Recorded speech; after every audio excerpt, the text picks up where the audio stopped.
down. And for Arlington Junior, Mason Huber. I must break you. As I'm sure you can tell, I am a very nervous competitor, and so I've dealt with competition nerves my entire life, which means I know how to deal with them.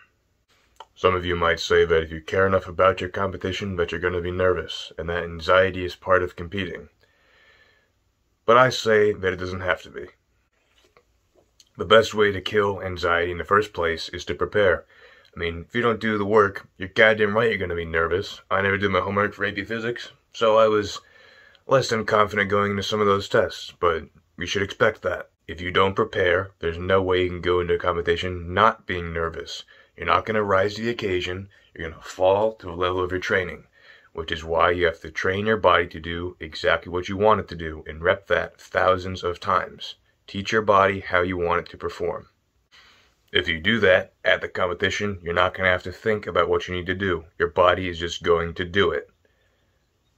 Another thing that you have to do is get experience competing. You can't expect to go from not competing at all to going to the state finals and performing at your best. It doesn't work that way.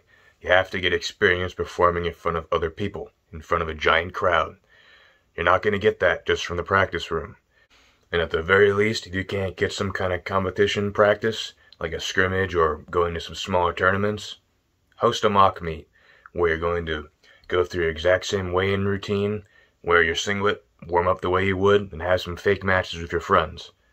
This is a good way to practice what a bigger tournament would be like if you can't actually go to one. You want to be able to simulate anything that could happen at an actual tournament, so when you get there and shit hits the fan, you'll know what to do because you've practiced it before. The same thing is true if you've actually been to tournaments in the past and things have happened that are unexpected. You know what to do because you've had that experience. All that experience is what allows you to be confident in yourself and your abilities. Now that you're prepared, that feeling in your stomach, that's not anxiety, that's adrenaline. Realize that, and know that it's there to help you. The only problem is that you cannot have your adrenaline running at level 10 forever, because once that stuff runs out, you're going to feel super exhausted, which means that you have to manage it strategically.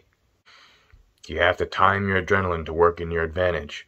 I'm not going to go get super hyped to go to 315 if I have to go PR in 500 later that exact same day. Save it for when it matters. Most people play music to get their adrenaline running, and the only problem is that they'll start playing their hype music on the bus on the way to the competition. They'll have all the adrenaline on the bus, and by the time they get to the competition itself, they're going to be drained and tired. That's not very smart. So instead, I'd recommend that you listen to more relaxing music on the way there.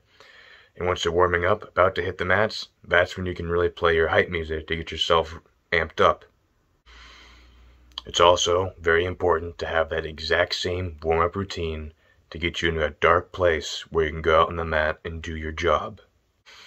You want this to be the exact same routine every single time. It needs to be a ritual. I know for me, I would shadowbox before my match. I can do that anywhere. I don't need anything else. I didn't have to rely on music or caffeine to really get me hyped up. You should do the same thing, because you're not always going to have those things. It has to be something that you can do by yourself to get you into that headspace. Something else you need to do is calm down immediately after your match. It's not wise to spend the next half hour with your adrenaline still going and your heart beating. You need to bring it down so you can be ready to get it back up for your next match. Adrenaline is a very powerful thing. That's why we have it. It's allowed us to survive for millions of years. But if you don't use it correctly, it can actually hinder you. But if you do the things I told you about today, you can use it to your advantage, go out there, and beat the shit out of your opponents. Make them worry about you. I know I talked about this mostly through a wrestling perspective, but you can apply this to anything that you do.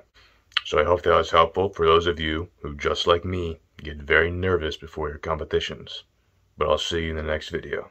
If you have anything you want to ask me, or any ideas, leave them in the comments.